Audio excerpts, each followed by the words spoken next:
Bendiga, y os voy a compartir algo que me dio el Señor, no es en esta semana, sino ya hace tiempo, porque esta semana, el miércoles o el jueves, iba a llamar al pastor de que nos iba a traer la palabra, pero eso es de cobarde, y el reino de Dios es para los valientes. Y la palabra de hoy que Dios me tenía era: ¿cómo está tu lámpara? Esto lo podemos ver en Mateo 25, del 1 al 13. Y dice: nuestro Señor Jesucristo, nuestro Dios y Salvador, siempre quiso alertar sobre su regreso a la tierra por todos los que le sirven en verdad, y por medio de parábolas enseñaba a sus discípulos al respecto. En este pasaje lo hace por medio de la parábola de las 10 vírgenes. Solo 5 de ellas eran prudentes y 5 insensatas. Esto ya lo hemos escuchado pues siempre, ¿no? Pero así narra el Señor como era en el tiempo de Jesús un matrimonio. Dice, en resumen, todas fueron tomadas sus lámparas, todas salieron a recibir al esposo. Todas cabecearon, todas se durmieron, pero no todas tomaron aceite de reserva para sus vasijas. ¿En cuál lámpara estamos nosotros? ¿La que está llena, la que está vacía, la que está media? Y a medianoche se oyó un clamor. ¿Cuál era el clamor? Pues decían todas: aquí viene el esposo. Salí a recibirle. Todas se levantaron.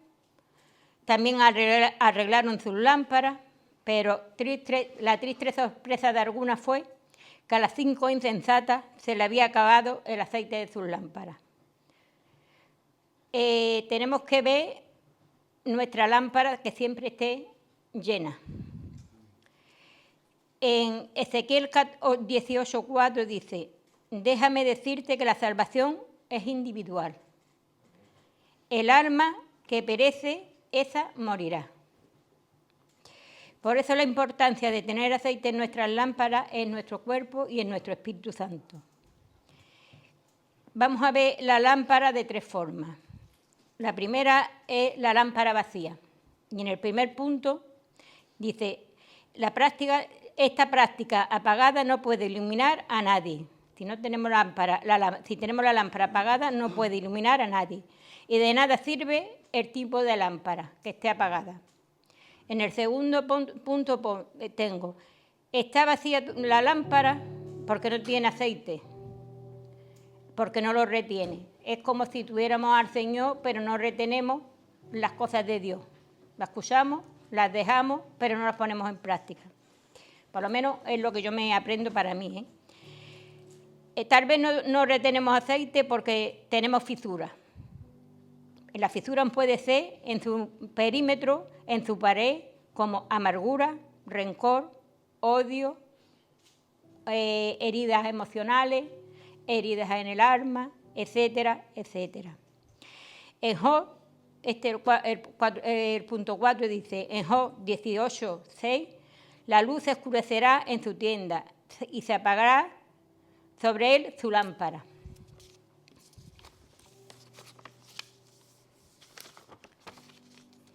En el 5 dice: una lámpara sin aceite es apagada. Eso significa muchas cosas, ¿no? Significa que no tenemos a Dios en nuestra vida, significa que pasamos de todo, significa que conocimos a Dios y nos apartamos, significa, cada uno sabemos lo que puede significar la lámpara apagada en nuestras vidas, ¿no? Y cuando se apague la lámpara en nuestra vida, nos apagaremos nosotros también, porque el que nos tiene iluminado es con vida y nos fortalece y nos da es Dios.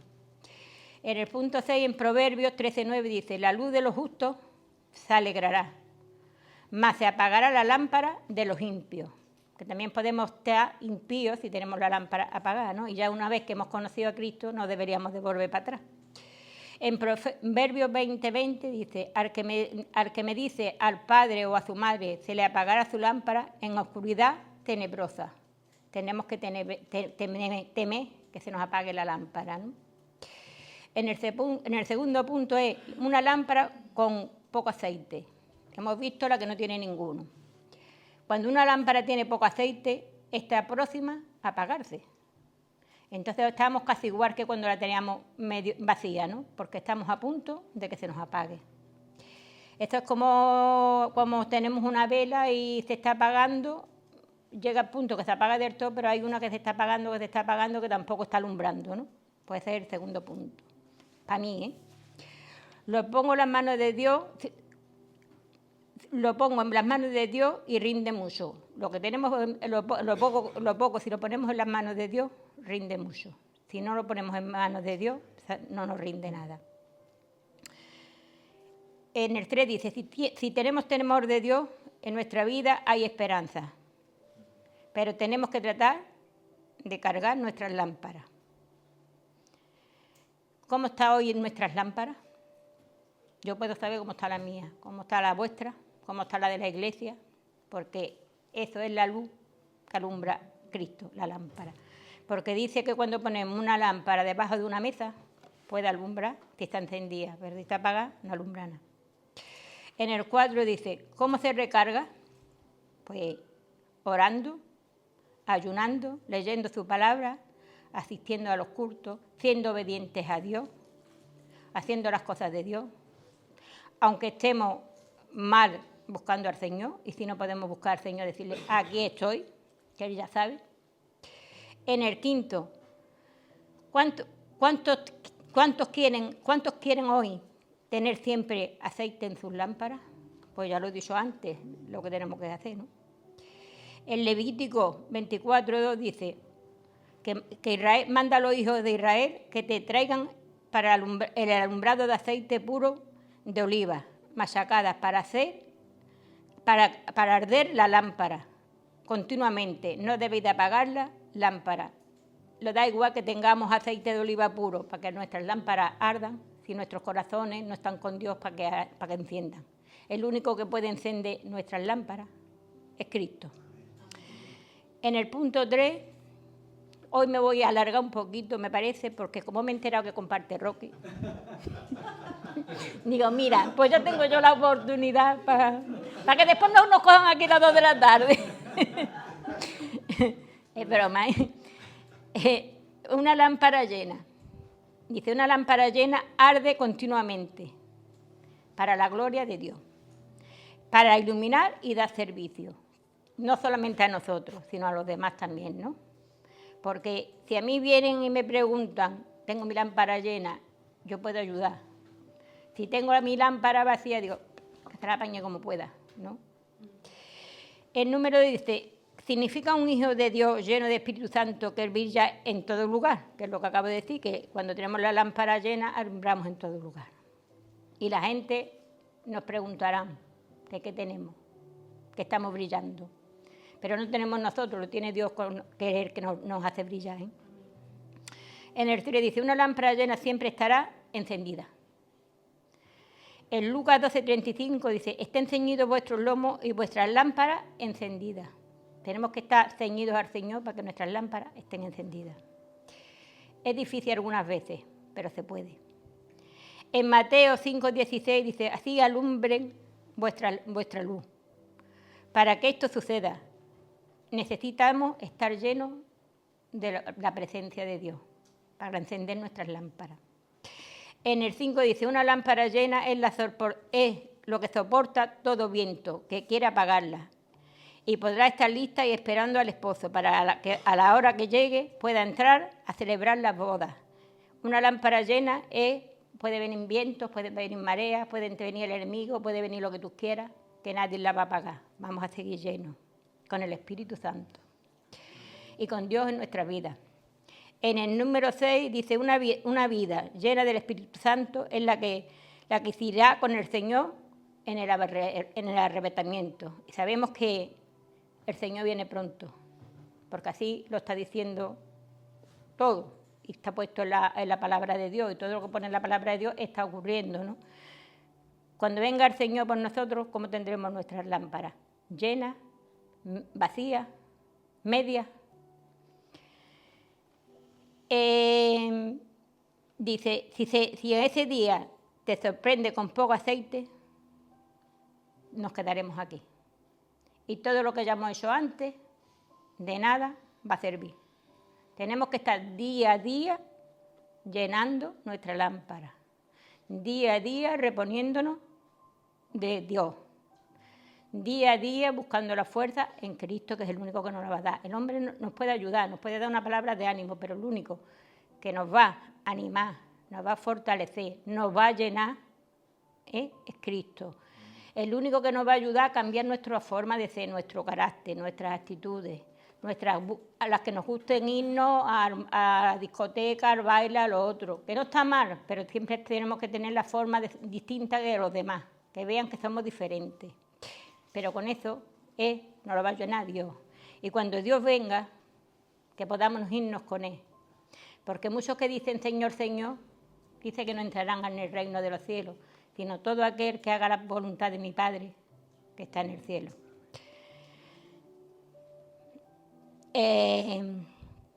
Y nada, de eso, que tengamos en cuenta de cómo está nuestra lámpara, que tratemos siempre de tenerla llena, que cuando vengan las situaciones a nuestras vidas, las dificultades, los problemas, busquemos a Dios. Que los que se han apartado de Dios, o por ejemplo ella que viene de vez en cuando, o los que vengan de vez en cuando, no dejes de venir a la iglesia, porque en el mundo no te da nada. La iglesia te lo llena todo. No somos que tenemos alitas y nos vamos volando a los sitios, no. Cometemos errores, tenemos el carácter que algunas veces no nos aguantamos ni nosotros mismos, ni el perro tan siquiera, pero permanecemos siempre fieles en el Señor. Y ahora, pues, lo que le iba a llamar a decirle al pastor de que no iba a compartir esta semana, es porque el martes, creo que fue el martes, nos llevamos, no sé explicarlo, porque puede ser de bendición, no puede ser de bendición, no se sabe. Vamos a ser abuelos, pero mi hija tiene 18 años. Entonces, ¿cómo puede tener su lámpara bien vacía? Pero claro, aquí estamos nosotros para intentar de llenársela. Fue un palo y es, no porque todavía yo no lo he asumido, porque es entre alegría, entre tristeza, entre que ha perdido ya su juventud, en que podía haber estado estudiando, no ha querido. Entonces es una circunstancia de muchas cosas, ¿no? De muchas cosas. El padre yo creo que lo lleva peor, porque es como el padre se mete en la cuerda de Adulán, y de ahí no hay quien lo saque. Yo trato siempre de ver, no el lado bueno, pero si Dios le ha permitido, pues ¿qué vamos a hacer? Ayudarla e intentar que en su día pueda entender que tiene que volver a la casa de Dios. Amén. Pues nada, os dejo, voy a orar por la palabra. Pues Dios mío, te doy gracias, Dios mío, por este tiempo, Padre. Y ahora ponemos la palabra delante de ti, Dios mío, para que la palabra que tú traigas, Dios mío, sea de refrigerio para nosotros, Dios mío, para que sea, Dios mío, que nos fortalezca, Padre. Y tú ya sabes la palabra que cada uno necesitamos, Padre. Bendecimos la palabra, Dios mío, bendecimos al portador de ella, Dios mío, y llévate tú toda la gloria y toda la honra, Dios mío, en el nombre bendito de tu Hijo. Amén.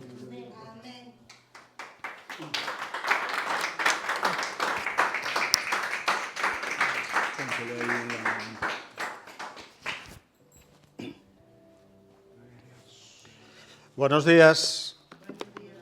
Hemos escuchado algo que voy a compartir con vosotros. Inma, yo ya tendría que sentarme porque has compartido la mitad de lo que voy a compartir. Que Dios os bendiga. Amén. Vale, pues Inma acaba de compartir algo que es lo que sucede en el reino de los cielos. Y habla de estas vírgenes insensatas y las vírgenes sensatas. Yo voy a hablar de eso, del reino de los cielos, de unas características del reino de los cielos, que se encuentran en Mateo capítulo 5. Pero antes voy a ir al Salmo 103, versos 19 al 22.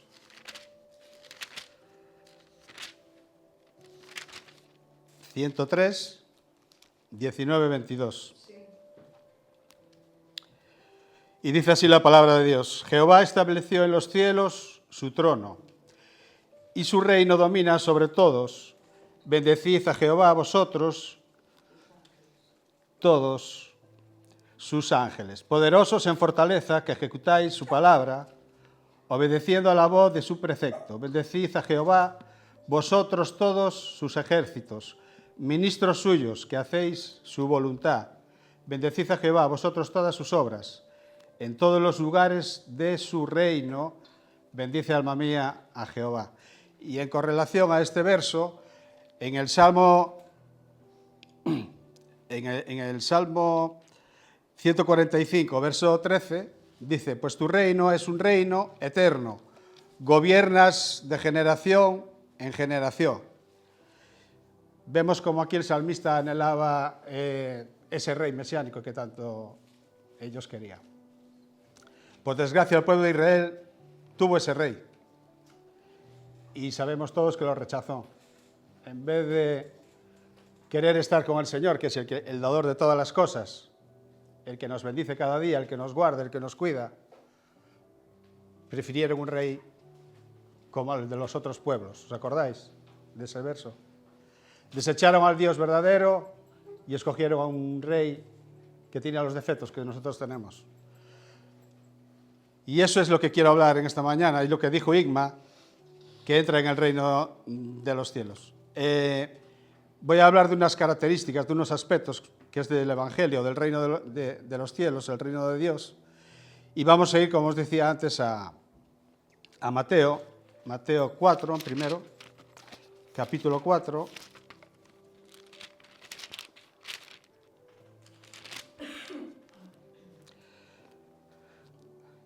Y vemos también que el reino fue el tema central de la enseñanza de Jesús. Todo está correlacionado con el reino. Y vamos a ver en Mateo 4:12, y aquí vamos a ver cómo ese reino se va expandiendo, donde dice: cuando Jesús oyó que Juan estaba preso, volvió a Galilea, y dejando a Nazaret, vino y habitó en Capernaum, ciudad marítima en la región de Zabulón y de Neftalí, para que se cumpliese lo dicho por el profeta Isaías, cuando dijo: tierra de Zabulón y tierra de Neftalí, camino del mar, al otro lado del Jordán, Galilea de los gentiles. El pueblo asentado en tinieblas vio gran luz, y a los asentados en región de sombra de muerte, la luz les resplandeció. Desde entonces comenzó Jesús a predicar el reino de los cielos, diciendo: arrepentíos, porque el reino de los cielos se ha acercado. Amén.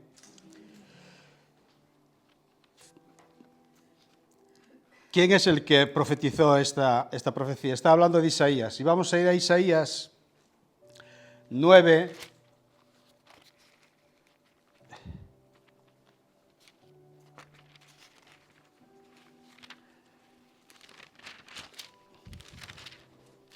del 1 al 2.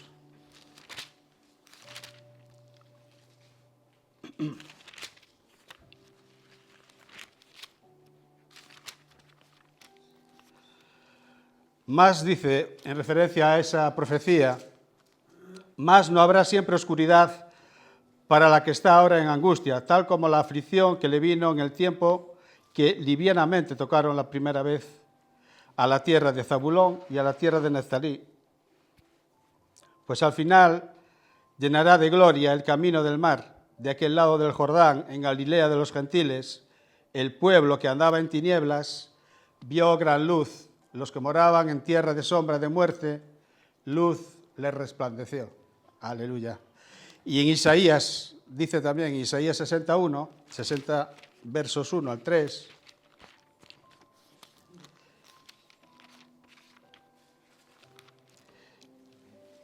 que es una alabanza muy conocida. Amén.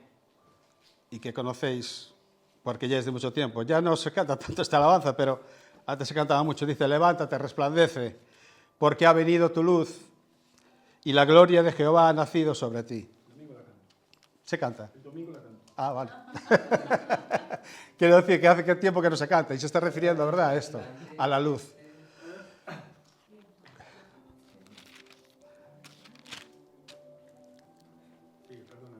No, está bien. Levántate, resplandece, porque ha venido tu luz y la gloria del Señor ha nacido sobre ti. Aleluya. Vemos también en este pasaje 4, vemos también cómo el Evangelio del Reino se va extendiendo, y una de las cosas que vemos también es que elige a 4 discípulos. Los primeros discípulos que eligió el Señor Jesús fue primeramente Andrés, que era discípulo de Juan el Bautista, su hermano Pedro, y después a Juan y a Jacobo. Sí, Jacobo, Santiago. Amén. Por eso en el verso 23 de Mateo 4 dice que Jesús recorrió toda Galilea enseñando en las sinagogas de ellos y predicando el evangelio del reino y sanando toda enfermedad y toda dolencia en el pueblo. Y dice que se difundió su fama por toda Siria y le trajeron todos los que tenían dolencias, los afligidos, los enfermos, los que estaban atormentados, los endemoniados, los lunáticos, los paralíticos, y dice que los sanó. Y le seguía mucha gente de Galilea, de Decápolis, de Jerusalén, de Judea, incluso del otro lado del Jordán. Predicar el evangelio del reino quiere una cosa, que Dios quiere para nuestras vidas que nos parezcamos cada vez más a su Hijo y que nuestra confianza y esperanza esté puesta en Él. Eso es el mensaje del reino de Dios, o uno de los mensajes. Y ahora os voy a hablar de otra característica que se encuentra en el texto del Sermón del Monte, las bienaventuranzas. Las bienaventuranzas. ¿Sabéis qué significan las bienaventuranzas, verdad? Feliz. Yo sé que nos gusta ser felices en los buenos momentos, pero ¿quién quiere ser feliz en los malos momentos? Yo pienso que nadie quiere ser feliz o no siente esa felicidad en los malos momentos. Y vamos a ver aquí en este Sermón del Monte, en las bienaventuranzas, porque el Sermón del Monte incluye muchos más capítulos, cómo Dios nos dice que tenemos que ser felices. Dice que es la base sobre la cual debemos construir nuestra vida como creyentes. Es la receta para todo aquel que desea saber la voluntad de Dios para cada una de sus vidas. La receta está aquí. Esta es la receta que Dios nos dice que tenemos que seguir para que su voluntad esté en cada una de nuestras vidas. Y vemos que el tema principal o base de las bienaventuranzas, como decía antes, es la felicidad. Dios quiere que estemos felices en los buenos y en los malos momentos de nuestra vida. No lo digo yo, lo dice el Señor. Es decir, Jesús nos dio las bienaventuranzas porque nos muestra el camino a la felicidad. ¿Dónde encontramos esa felicidad? En lo que estamos hablando, en el reino de Dios. Fuera de ese reino no vamos a encontrar felicidad. Es lo que decía Inma. Las cosas del mundo son del mundo, las cosas de Dios están en el reino de Dios. El reino de este mundo, ¿a quién pertenece? Al enemigo. Pues vamos a empezar con estas características que muestran las bienaventuranzas. Dice, viendo la multitud, subió al monte y sentándose, vinieron a él sus discípulos.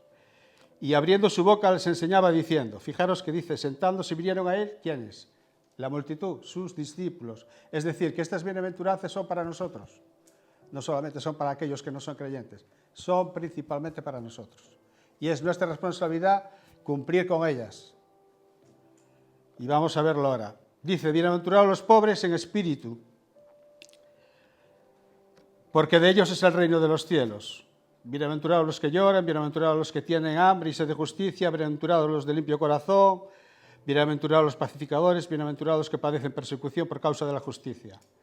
Bienaventurados sois cuando por mi causa os vituperen y os persigan y digan toda clase de maldad contra vosotros. Los pobres de espíritu son aquellos que reconocen su necesidad espiritual. Antes de conocer al Señor, estábamos vacíos. Algo faltaba en nuestras vidas. No reconocíamos la verdad, hasta que esa verdad vino a nuestras vidas y vimos cómo cambió esa vida. Esa vida perdida, fue cambiada. Esos son los que son pobres en espíritu, los que no tienen nada, sino a Dios solamente. Los que lloran, recordemos que uno de los requisitos es el arrepentimiento. Bendiciones, Juan. Que tengas buen día. El requisito es el arrepentimiento. Antes de venir a Jesús, tuvimos que habernos arrepentido. Sin arrepentimiento no hay perdón de pecados. Juan el Bautista decía, arrepentíos porque el reino de Dios se ha acercado a vosotros.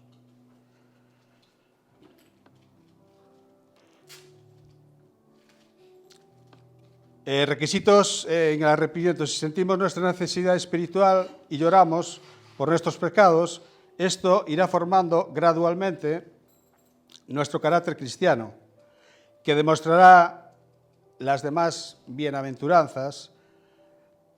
Para tener tal carácter es la base de la felicidad. ¿Cuáles características se mostrarían en el carácter del hombre verdaderamente feliz? Conforme a estas bienaventuranzas que están aquí. Tener hambre y sed de vivir rectamente son las consecuencias de haber conocido a Dios, de habernos arrepentido, y estas que siguen son tener hambre y sed de vivir rectamente, reconocer nuestra necesidad espiritual, estar tristes, pero somos consolados por Dios en nuestra tristeza. Tener un corazón amoroso y humilde, tener un corazón limpio, sufrir persecución por llevar una vida recta. Estas son las cualidades que como hijos de Dios tenemos que tener aquí en la tierra. Las bienaventuranzas nunca pueden ser, las bienaventuranzas, la número 5, por ejemplo, nunca puede ser primera, ni la tercera puede ser última, porque todo tiene un orden, que es lo que os decía al principio. Conocer a Dios, arrepentirse, y las demás vienen seguidas. Yo al principio de convertirme, claro, yo leí las bienaventuranzas y decía, los que lloran, uy, como yo lloro, una ya me llega, no es una, todas. Tenemos que cumplirlas todas, no una sola. No nos podemos conformar con una. Amén. Cada una de las bienaventuranzas son para cada creyente. O sea, que cada uno es para cada uno, es lo que estaba diciendo ahora. Todos tenemos que ir creciendo en las bienaventuranzas. La Iglesia, por desgracia, se ha hecho más mundana y nosotros no somos del mundo. El mundo y sus pasiones pasan, pero el reino de Dios permanece para siempre. Amén. Cada bienaventuranza tiene una promesa. Y estas promesas reflejan en el cristiano, se reflejan como un espejo en el cristiano, en el cual tenemos que mirarnos a nosotros mismos. ¿Cuáles son estas promesas? Y aquí las pone, si miráis, primeramente dice, veremos el reino de Dios, seremos consolados, heredaremos la tierra, seremos saciados de su justicia, alcanzaremos misericordia, veremos a Dios, seremos llamados hijos de Dios. Veamos ahora, vamos a pasar a otra característica, veamos nuestra responsabilidad como hijos del Rey en este mundo. En Mateo capítulo 5, versos 13 al 14, en el cual hacía alusión Inma, de la sal y de la luz, pues ¿cuál es el primer símbolo que vemos aquí? Bueno, voy a leerlo, porque yo lo tengo resumido para no leer todo el texto. Dice, vosotros sois la sal de la tierra, pero si la sal se desvaneciere, ¿con qué será salada? No sirve más para nada, sino para ser echada fuera y hollada por los hombres. Y en el verso 14, vosotros sois la luz del mundo, una ciudad asentada sobre un monte no se puede esconder, ni se puede encender una luz y ponerla debajo de un almud, sino sobre el candelero y alumbrar a todos los que están en casa. Así alumbre vuestra luz delante de los hombres, para que vean vuestras buenas obras y glorifiquen a vuestro Padre que está en los cielos. Amén. Es decir, que como creyentes responsables, ¿qué debemos hacer? Atacar el mundo. ¿Qué debemos atacar del mundo? Perdón. Primeramente la corrupción. ¿Por qué? Porque somos sal. Yo en mi casa tengo un problema con mi mujer, porque yo le echo poco sal a la comida y siempre estamos discutiendo por eso. Que si está poco salada, que si está muy salada. Pero bueno, a mí me gusta con sal o sin sal.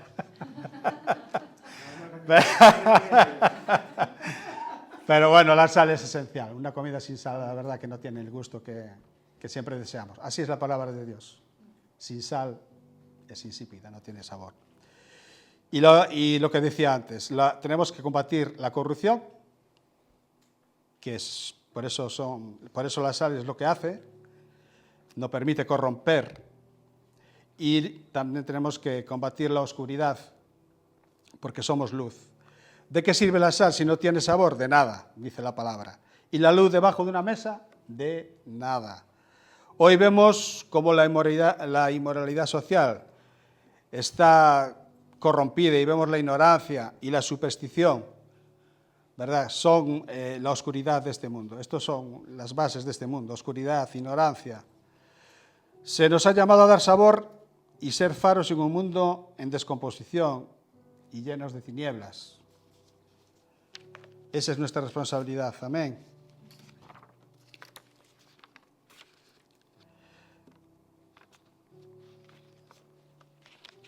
Hay 6 ejemplos de cómo se encuentra Perdón, es aquí. Otra característica es la autoridad.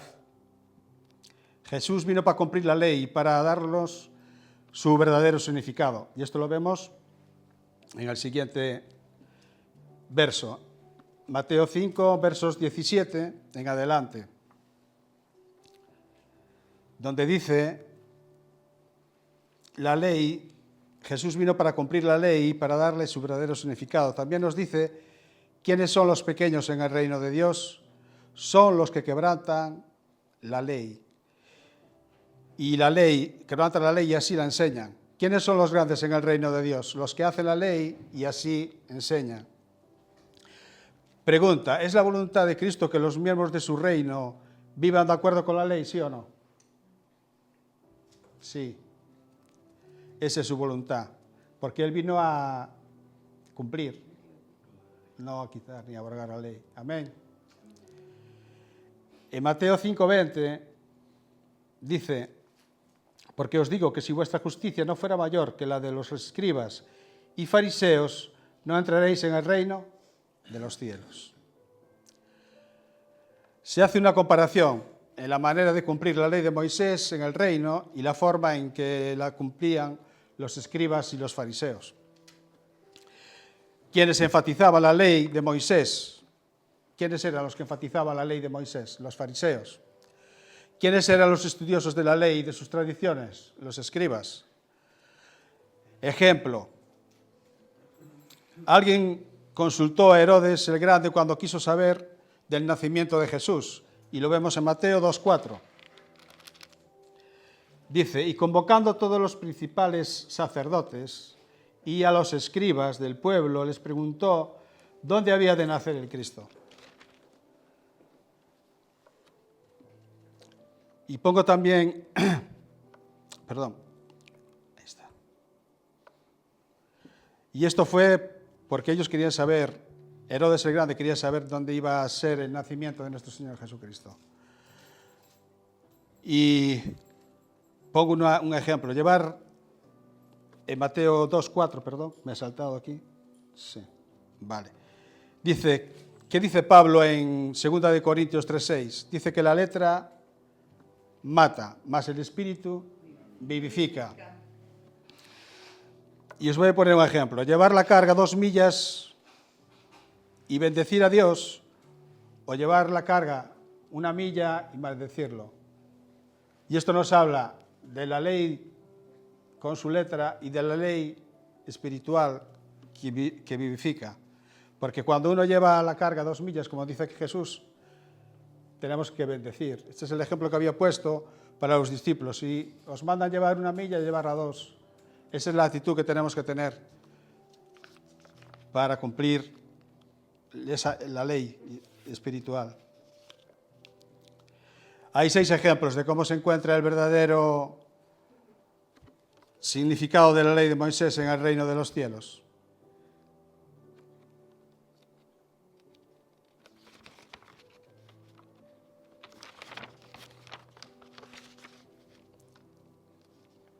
Perdón.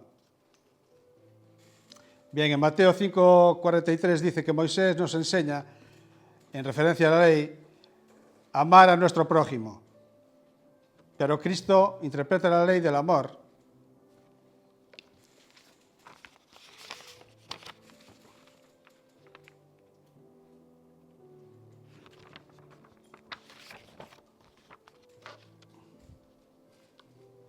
Perdón, me he saltado, sí. Hay 6 ejemplos, como os decía antes, de cómo se encuentra el verdadero significado de la ley de Moisés en el reino de los cielos. Interpretándola según el espíritu en vez de la letra, cada ejemplo empieza con 2 frases. Dice, fue dicho, pero yo os digo. En Mateo 5:21 en adelante, ¿quién dice que matar es malo? Moisés. ¿Quién dice que enojarse en su corazón y decir necio es igualmente de malo? Jesús. Entonces, ¿Jesús puso fin a la ley de Moisés o la cumplió? En un nivel mucho más profundo, al nivel del espíritu en vez de al nivel de la letra. En Mateo 5:28 dice Moisés, dice que hacer mal es pecado, pero Cristo dice que pensar mal en el corazón es pecado. Y en Mateo 5:31 dice, en cuanto al divorcio, Moisés dice, si al esposo no le gusta a su mujer, con tan solo darle una carta de divorcio, podría divorciarse o separarse de su mujer. Y Jesús dice solamente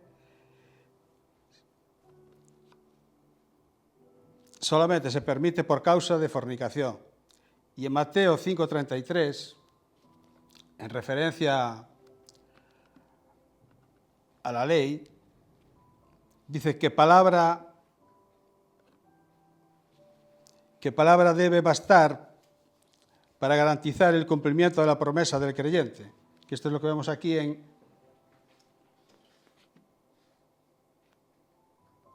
Jesús y los juramentos. Mateo 5:33. Además habéis oído que fue dicho a los antiguos, no perjurarás y no cumplirás al Señor tus juramentos. Pero yo os digo, no juréis de ninguna manera, ni por el cielo, porque es el trono de Dios, ni por la tierra, porque es el estrado de sus pies. El cumplimiento de la promesa de un creyente tiene que ser sí, sí y no, no. Más de ahí, eso no es pecado, porque no cumpliríamos con la ley del Señor. Y en Mateo 5:41, en referencia a la ley, nos habla de la manera en que debían de comportarse los discípulos ante las duras imposiciones de los romanos, que es lo que habíamos hablado antes, de la carga de 1 milla, llevarla 2. Y ser agradecidos, bendecir, no maldecir como hacían los israelitas. Y en Mateo capítulo 5, verso 43, Moisés nos enseña que debemos amar a nuestro prójimo, pero Cristo interpreta la ley del amor, no según la letra, sino según el espíritu, y agrega que no tan solo debemos amar a nuestro prójimo, sino también a nuestros enemigos. Pregunto, ¿de quién tenemos que seguir en cuanto al amor? ¿A Moisés o a Cristo? Así que al darle la ley, su verdadero significado espiritual, Jesús superó a los que solo guardaban la letra de la ley. Amén. En Mateo 6:1-16 nos habla de otro aspecto del reino, y es la sinceridad. La palabra sincera quiere decir sincera. En tiempos antiguos, el alfarero, falso, taponaba con cera las grietas de un vaso y luego lo pintaba y así cubría sus defectos para conseguir un precio mucho mejor. Con el pasar del tiempo caía la cera y aparecían las faltas. Así que alguien con un vaso perfecto, sin nada que cubrir, era llamado una persona sincera. Tenemos que ser sinceros y eliminar la hipocresía de nuestras vidas. Hay 3 características en este pasaje que debemos hacer en secreto. Fijaros, la limosna, la oración y el ayuno. Tenemos que agradar a Dios y no a los hombres.